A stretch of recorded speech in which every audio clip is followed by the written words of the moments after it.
Ah, Mrs. Wilmot, it's so good of you to see me at such long notice. I hope Colonel Thomas feeling much better after his bout. He's quite capable of self-healing after his own bout, as you refer to it. It's nothing serious, I hope. Downstairs tummy troubles. Of his own making, I might add. Ah, yes, that can be quite troublesome. 'Tis a unique sickness of all men. Surely not all men, Mrs. Wilmot? It begins in their heads, which sends messages to their arms to fill their stomachs with combined ales, and the horrific results comes from their trousers. It's unpleasant beyond words. I see. I doubt if you do. You are a man, are you not? Indeed I am. Well, another symptom is that men seldom know that they are doing it. But all men are not the same, Mrs. Wilmot. Tell me, Erasmus, have you ever been leaned upon by a ravenous man of animal want? Of course not, Mrs. Wilmot. Then do not try to tell me what it is like. A good slap usually cools them down. Anyway, I hope he's better soon, Mrs. Wilmot. I doubt if you're here to discuss my husband's health. May I assume that you have our finances in good order? Of course, that is why I am here, Mrs. That Wilmot. does not answer my question. There are other agents I could use. Ah, yes, of course. Yes, no, everything's fine. There's just a little small... Yes? Teensy-weensy problem. Our district agent from Dukesfield. Dukesfield? Yes. Let me think. Blunter, is it not? Yes, Blunter. I knew his father. He was also a Blunter. Horrible, horrible man. Yes, Isaac Blunter. Well, actually, he seems to be missing a few bings of all. Well, tell him to get it found, damn it. And don't go bothering me about things like missing bings that are up beyond my reach. Well, normally I would, Mrs. Wilmot, but he says another district agent took it. Well, took it where? Had it smelted and taken to your refinery here in Blaydon, Mrs. Wilmot. What are you saying, Racket? Foul deeds are afoot, I fear. Do not use poetry to soften me. Anyway, the district agent would like an audience with you, madam. No, I don't know about that. Today's not a Sunday, is it? Well, actually, he's standing by the garden wicket over there. Would it be all right if he came in? Well, it might. Then again, you might not. I beg your pardon, Mrs. Wilmot, hinny. Be quick about it, Blunter. I have a nap to attain before bedtime. I'll be as quick as I can, lass. It's about embezzlement, me lady. Emwattlement? Misappropriation. Fraud, Mrs. Wilmot. Oh, that. What of it? Well, I think that your Valleyhead agent, Bill Rope of Kilhope, is on the fiddle, Mrs. Diddle, Wilmot, slipping and tipping the miners' Do bouse. not use that language with me, Mr. Blunter. Oh, but bouse is what the miners call lead ore, Mrs. Wilmot. Well, I should wash their mouths out with soap and water. As I was saying, Pet, slipping and tipping the miners' bouse into the wrong team and then claiming it was his all along.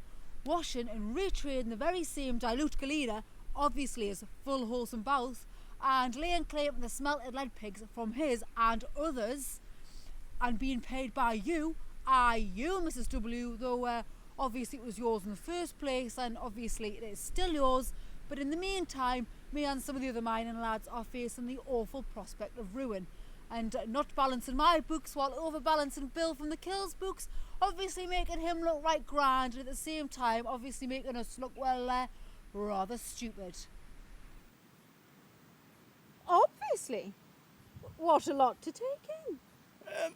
Mrs. Wilmot, if I might just say Shut something... up, Racket. Right away, Mrs. Wilmot. Perhaps you are rather stupid, Mr. Blunter.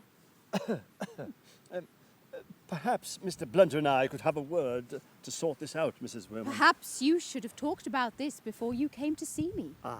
Now, I shall leave you with one question, after which you both shall leave. Yes. Why do I employ you? I shall attend to the matter right away, Mrs. Wilmot, Madam Honourable Lady. Go away, Mine, Racket. that's not what you Yes, said Mrs. yesterday Wilmot. when I was telling you about Quite it. enough, Isaac. I'm sure we can sort this out, Isaac. I could have the Slaley Lynch gang sort out that Bill Rope from Kilhope. Isaac. The foreigners up there, you know. Isaac. Weird deal. I know about weird day like that.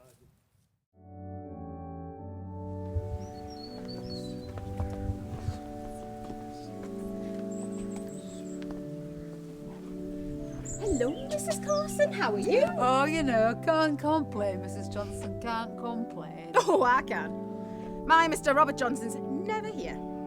He's probably in the hayfield all week and now he'll be putting his feet up. Nah, he went off carting glean at the Dukesfield. He took all 16 ponies. All 16? He said he and Alfred Robson would be back in a couple of days. Has he returned?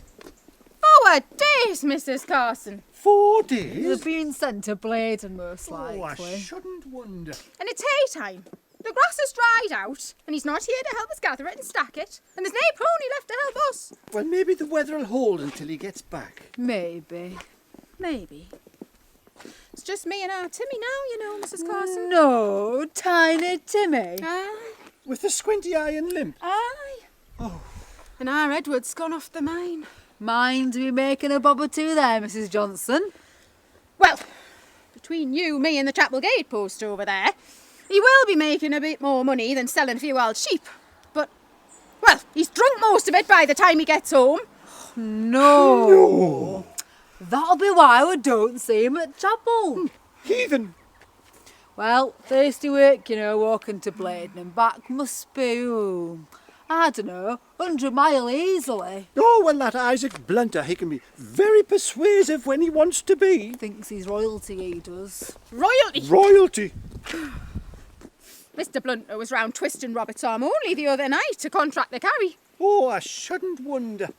Desperate for someone to take cleaner he was. And my Robert gave in. There's others he could have used, you know. Soon the wet season will be upon us and John George Senior won't be able to cart Galena on the wet roads. Well, we'll close them, dear. Might get some jobs done at home for a change.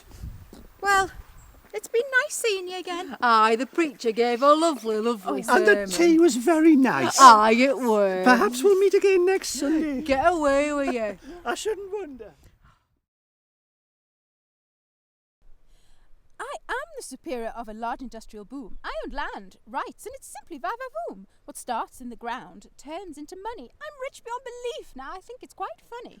It's the craze of the century. It's the purse of the gentry. Smelt, smelt, it's the wealth in the land, and we'll stop at nothing to make a few grand. I employ Racket, and he looks at me in awe. Actually, I look at her and I tremble on the floor. He must be quite bright, quick with his mind. I am both of these, Mrs. Wilmot, and also very kind. It's the craze of the century. It's the purse of the gentry. Smelt, smelt, it's the wealth in the land, and we'll stop at nothing to make a few grand. Now, I employ Blunter, and he looks up to me. A white collar, brown nose is all that I see, An agent's life's a tough one of steel, wheel, and deal. with nasty violent men who would hide, bury and conceal. Such a lot of fuss when my only issue is wealth. It surely passes down the line and to pot with their health. It's the craze of the century. It's the purse of the gentry. Smelt, smelt, it's the wealth in the land, and we'll stop at nothing to make a few grand. And we'll stop at nothing to make a few grand.